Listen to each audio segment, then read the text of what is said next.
Hi hello friends, ಇವತ್ತಿನ ವಿಡಿಯೋದಲ್ಲಿ ತುಂಬಾ ಸಿಂಪಲ್ಲಾಗಿ ಹಾಗೂ ಟೇಸ್ಟಿಯಾಗಿ ಯಾವ ರೀತಿ ಟೊಮೆಟೊ ಬಿರಿಯಾನಿನ ಮಾಡೋದು ಅಂತ ತಿಳಿಸ್ಕೊಡ್ತಾ ಇದ್ದೀನಿ. ಈ ಟೊಮೆಟೊ ಬಿರಿಯಾನಿ ಅಂತೂ ಸೂಪರಾಗಿರುತ್ತೆ. ಮಿಸ್ ಮಾಡದೆ ನೀವು ಕೂಡ ಟ್ರೈ ಮಾಡಿ ನೋಡಿ. ಬನ್ನಿ ಟೊಮೆಟೊ ಬಿರಿಯಾನಿನ ಯಾವ ರೀತಿ ಮಾಡೋದು ಅಂತ ನೋಡೋಣ. ಅದಕ್ಕೂ ಮೊದಲು ಹೊಸದಾಗಿ ಯಾರೆಲ್ಲ ನನ್ನ ಚಾನಲ್ನ ನೋಡ್ತಾ ಇದ್ದೀರಾ, ಚಾನಲ್ನ ಸಬ್ಸ್ಕ್ರೈಬ್ ಮಾಡ್ಕೊಂಡು ನೋಡಿ. ಟೊಮೊಟೊ ಬಿರಿಯಾನಿನ ಮಾಡಲಿಕ್ಕೆ ನಾನಿಲ್ಲಿ ಮೊದಲು ಒಂದು ಬಾಣಲಿಲಿ ನೀರನ್ನು ಕುದಿಲಿಕ್ಕೆ ಇಟ್ಟಿದ್ದೆ. ನೀರು ಈಗ ಕುದೀತಾ ಇರುವಂತಹ ನೀರಿಗೆ ನಾನಿಲ್ಲಿ 3 ಮೀಡಿಯಂ ಸೈಜು ಟೊಮೆಟೊ ಹಣ್ಣನ್ನು ಸೇರಿಸ್ಕೊಳ್ತಾ ಇದ್ದೀನಿ.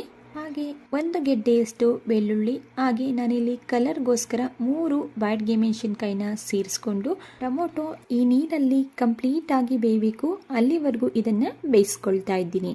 ನೋಡಿ, ಈಗ ಟೊಮೊಟೊ ಕೂಡ ಈ ನೀರಲ್ಲಿ ಕಂಪ್ಲೀಟ್ ಆಗಿ ಬೇಯ್ದಿದೆ, ಸಿಪ್ಪೆ ಕೂಡ ರಿಮೂವ್ ಆಗಿದೆ. ಈಗ ಗ್ಯಾಸ್ ಸ್ಟವ್ನ ಆಫ್ ಮಾಡಿಕೊಂಡು ಸೇರಿಸ್ಕೊಂಡಿರುವಂತಹ ಟೊಮೊಟೊ, ಬೆಳ್ಳುಳ್ಳಿ, ಬ್ಯಾಡಗೆ ಮೆಣಸಿನ್ಕಾಯಿನ ತೆಗೆದು ನೀರಿಂದ ಸಪ್ರೇಟ್ ಮಾಡಿ ಒಂದು ಪ್ಲೇಟ್ಗೆ ಸೇರಿಸ್ಕೊಳ್ತಾ ಇದ್ದೀನಿ. ಈ ವಿಧಾನದಲ್ಲಿ ಮಾಡೋದ್ರಿಂದ ಟೊಮೊಟೊ ಬಿರಿಯಾನಿ ಒಳ್ಳೆ ರುಚಿಯಾಗಿ ಹಾಗೂ ಒಳ್ಳೆ ಕಲರ್ಫುಲ್ ಆಗಿ ಬರುತ್ತೆ. ಒಮ್ಮೆ ಈ ವಿಧಾನದಲ್ಲಿ ಟ್ರೈ ಮಾಡಿ ನೋಡಿ. ನೆಕ್ಸ್ಟ್ ನಾವು ಟೊಮೊಟೊ ಬೇಯಿಸಿರುವಂತಹ ನೀರು ಇದೆಯಲ್ಲ, ಈ ನೀರನ್ನು ವೇಸ್ಟ್ ಮಾಡೋದು ಬೇಡ. ಬಿರಿಯಾನಿ ಮಾಡಲಿಕ್ಕೆ ಇದೇ ನೀರನ್ನು ಬಳಸ್ಕೋಬೋದು. ನೆಕ್ಸ್ಟ್ ನಾನಿಲ್ಲಿ ಬೇಯಿಸ್ಕೊಂಡಿರುವಂತಹ ಟೊಮೊಟೊ, ಬ್ಯಾಡಗೆ ಮೆಣಸಿನ್ಕಾಯಿ ಎಲ್ಲ ತಣ್ಣಗಾದ ನಂತರ ಒಂದು ಮಿಕ್ಸರ್ ಜಾರ್ಗೆ ಸೇರಿಸ್ಕೊಳ್ತಾ ಇದ್ದೀನಿ. ಹಾಗೆ ಇದ್ರ ಜೊತೆಗೆ ನಾನಿಲ್ಲಿ 1 ಇಂಚಷ್ಟು ಶುಂಠಿನ ಸೇರಿಸ್ಕೊಂಡು ಯಾವುದೇ ರೀತಿಯ ನೀರನ್ನು ಸೇರಿಸದೆ ಇದನ್ನು ಈ ರೀತಿ ನೈಸಾಗಿ ಪೇಸ್ಟ್ ಮಾಡ್ಕೊಂಡಿದ್ದೀನಿ. ನೀವೇ ಇಲ್ಲಿ ನೋಡ್ಬೋದು. ಈಗ ಇದನ್ನು ಪಕ್ಕಕ್ಕೆ ಇಟ್ಕೊಂಡು ನೆಕ್ಸ್ಟ್ ನಾನಿಲ್ಲಿ ಒಂದು ಕುಕ್ಕರ್ಗೆ 2 ಟೇಬಲ್ ಸ್ಪೂನಷ್ಟು ಎಣ್ಣೆನ ಸೇರಿಸ್ಕೊಳ್ತಾ ಇದ್ದೀನಿ. ಎಣ್ಣೆ ಬಿಸಿಯಾಗಿದ್ದ ನಂತರ ಇದಕ್ಕೆ ಗರಂ ಮಸಾಲ ಸ್ಪೈಸಸ್ನ ಸೇರಿಸ್ಕೊಂಡು ಲೋ ಫ್ಲೇಮಲ್ಲಿ ಜಸ್ಟ್ ಒಂದು 5 ಸೆಕೆಂಡ್ಸ್ ಇದನ್ನು ಫ್ರೈ ಮಾಡ್ಕೊಳ್ತಾ ಇದ್ದೀನಿ. ನಂತರ ನಾನಿಲ್ಲಿ ಸ್ಲೈಸ್ ಆಗಿ ಕಟ್ ಮಾಡ್ಕೊಂಡಿರುವಂತಹ ಒಂದು ದೊಡ್ಡ ಗಾತ್ರದ ಈರುಳ್ಳಿನ ಸೇರಿಸ್ಕೊಂಡು ಈರುಳ್ಳಿ ಕಲರ್ ಚೇಂಜ್ ಆಗಿ ಸಾಫ್ಟ್ ಆಗೋವರೆಗೂ ಇದನ್ನು ಫ್ರೈ ಮಾಡ್ಕೊಳ್ತಾ ಇದ್ದೀನಿ. ನೀವೇ ಇಲ್ಲಿ ನೋಡ್ಬೋದು, ಈರುಳ್ಳಿ ಕೂಡ ಕಲರ್ ಚೇಂಜ್ ಆಗಿ ಸಾಫ್ಟ್ ಆಗಿದೆ.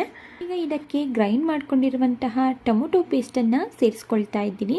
ಟೊಮೊಟೊ ಪೇಸ್ಟನ್ನು ಸೇರಿಸ್ಕೊಂಡಿದ ನಂತರ ಜಸ್ಟ್ 1-2 ನಿಮಿಷ ಇದನ್ನು ಫ್ರೈ ಮಾಡ್ಕೊಳ್ತಾ ಇದ್ದೀನಿ.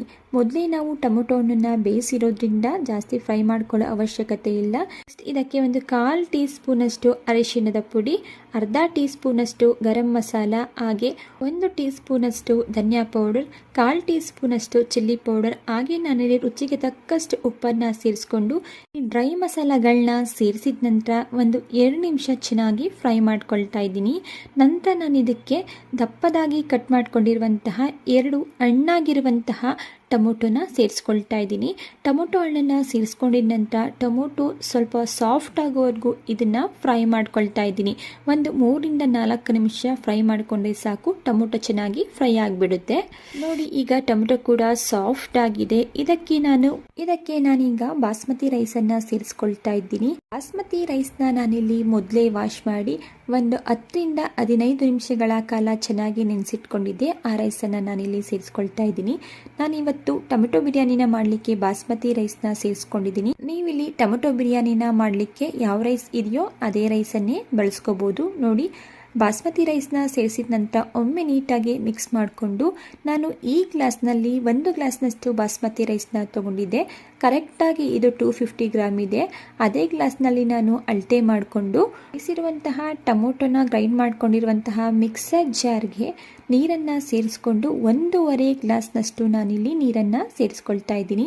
1 ಗ್ಲಾಸ್ ಬಾಸ್ಮತಿ ರೈಸ್ಗೆ ನಾನಿಲ್ಲಿ 1.5 ಗ್ಲಾಸ್ನಷ್ಟು ನೀರನ್ನು ಸೇರಿಸ್ಕೊಳ್ತಾ ಇದ್ದೀನಿ.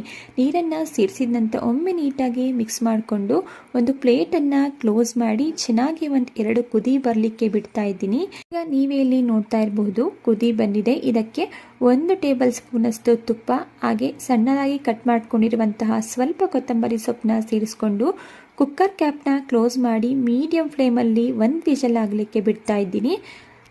ಈಗ ಮೀಡಿಯಂ ಫ್ಲೇಮಲ್ಲಿ 1 ವಿಷಲ್ ಆಗಿದೆ, ಪ್ರೆಷರ್ ಕೂಡ ರಿಲೀಸ್ ಆಗಿದೆ. ಈಗ ಕುಕ್ಕರ್ ಕ್ಯಾಪ್ನ ಓಪನ್ ಮಾಡ್ತಾ ಇದ್ದೀನಿ. ನೀವೇ ಇಲ್ಲಿ ನೋಡ್ಬೋದು ಎಷ್ಟು ಸೂಪರಾಗಿ ಸಖತ್ತಾಗಿರುವಂತಹ ಟೊಮೊಟೊ ಬಿರಿಯಾನಿ ರೆಡಿ ಆಯಿತು ಅಂತ ಹೇಳಿ. ಕೇವಲ 10-15 ನಿಮಿಷದಲ್ಲಿ ಈ ಟೊಮೊಟೊ ಬಿರಿಯಾನಿ ರೆಡಿ ಆಗಿಬಿಡುತ್ತೆ. ಅಷ್ಟು ಸೂಪರಾಗಿರುತ್ತೆ. ರೆಡಿಯಾಗಿರುವಂತಹ ಟೊಮೊಟೊ ಬಿರಿಯಾನಿನ ನಾನಿಲ್ಲಿ ಮೊಸರು ಬಜ್ಜಿ ಜೊತೆ ಇವತ್ತು ಸರ್ವ್ ಮಾಡ್ಕೊಳ್ತಾ ಇದ್ದೀನಿ. ಟೇಸ್ಟಲ್ಲಿ ಯಾವುದೇ ರೀತಿಯ ಕಾಂಪ್ರಮೈಸ್ ಇರೋದಿಲ್ಲ. ಟೇಸ್ಟ್ ಅಂತೂ ಸೂಪರಾಗಿರುತ್ತೆ. ಓಕೆ ಫ್ರೆಂಡ್ಸ್, ಇವತ್ತಿನ ಟೊಮೊಟೊ ಬಿರಿಯಾನಿ ರೆಸಿಪಿ ನಿಮಗೆ ಇಷ್ಟ ಆಗಿದೆ ಅಂತ ಭಾವಿಸ್ತಾ ಇದ್ದೀನಿ. ಇಷ್ಟ ಆಗಿದ್ದರೆ ಪ್ಲೀಸ್ ರೆಸಿಪಿಗೆ ಒಂದು ಲೈಕ್ ಮಾಡಿ. ಇದೇ ರೀತಿ ಟೇಸ್ಟಿ ಹಾಗೂ ಸಿಂಪಲ್ ರೆಸಿಪಿಗಳಿಗಾಗಿ ನೀವು ಮಾಡಬೇಕಾಗಿರೋದು ಇಷ್ಟೇ, ಚಾನಲ್ನ ಸಬ್ಸ್ಕ್ರೈಬ್ ಮಾಡಿಕೊಂಡು ಚಾನಲ್ಗೆ ಸಪೋರ್ಟ್ ಮಾಡೋದನ್ನು ಮರಿಬೇಡಿ.